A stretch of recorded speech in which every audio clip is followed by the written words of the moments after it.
In 2016 this M2 came out, a rear traction 3-litre 6-cylinder twin-scroll turbocharged coupe with 365 horsepower. You could drive around the track with traction control off. In a poll I launched in Instagram stories, the 62% of you, 600 people, voted for the old M2, but what's changed with the new one?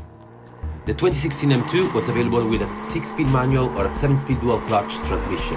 The engine was an improved version of that of the previous M1, the M55, with an overboost function that could temporarily increase torque to 500 Nm, 369 pound-feet of torque.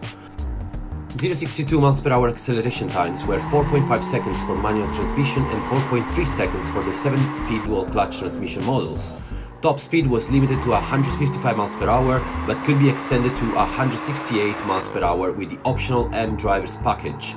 The M2 was used as a safety car in the 2016 MotoGP season. Today we have this, the 2023 M2. It will be the last all-new model from BMW M without hybrid or electric power, and likely one of its last, if not the last, with a manual transmission, a 6-speed gearbox. It's got a very distinctive styling with boxy air intakes, although subtle kidney grills compared to the other BMWs. The M2 has grown. It's 4.57 cm long, 11 cm more than the previous M2, 16 mm wider and 11 mm lower. The M2's chassis features additional torsional bracing, an active differential, adaptive suspensions and 10 levels of traction control. The various drive modes available include a track setting that allows all driver assistance to be deactivated. The M2 is now powered by the twin-turbo 3-litre BMW S58 straight-six engine of the M3 and M4, rated at 453 horsepower at 6,250 RPM and 550 Nm, 406 pound-feet of torque. It remains rear-wheel drive and will be available with a 6-speed manual or an 8-speed automatic. 0-62 mph acceleration times are 4.3 seconds for manual and 4.1 seconds for automatic transmission models. Top speed is still limited to 155 mph but can be extended to 177 mph with the optional M driver's package.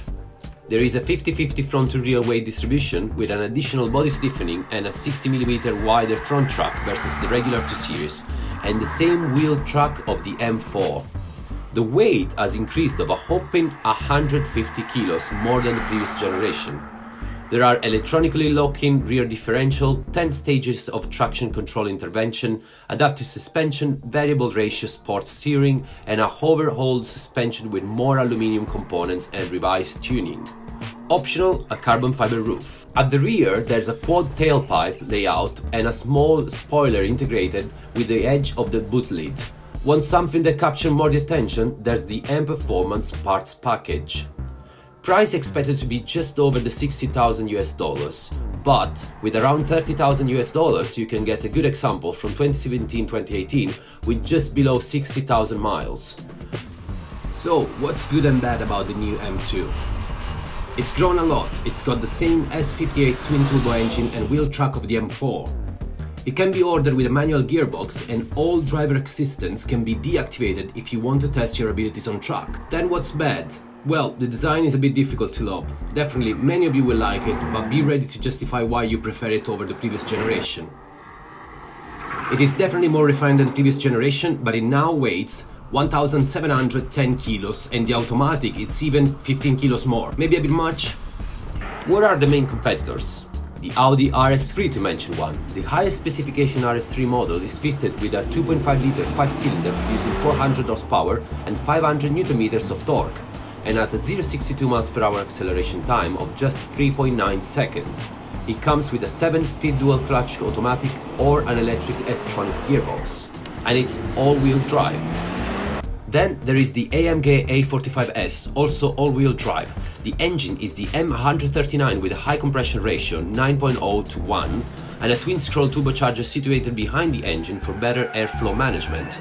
416 horsepower and 500 Nm, 369 pound-feet of torque. Before the introduction of the latest C63 SE performance, the M139 engine of the A45S at 416 horsepower was the most powerful series production four-cylinder engine with specific output of 208 horsepower per litre or 104 horsepower per cylinder. So, which one should you buy?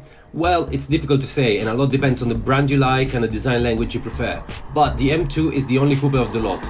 Rear-wheel drive with a manual gearbox available. But if you care about the all-wheel drive traction and have children, then one of the two hatchbacks might be a better choice for you. So, what's your pick here? The older F87 M2, the new G87, or one of its competitors, such as the RS3 or A45S? Leave a comment below and don't forget to subscribe to the channel for more comparisons like this.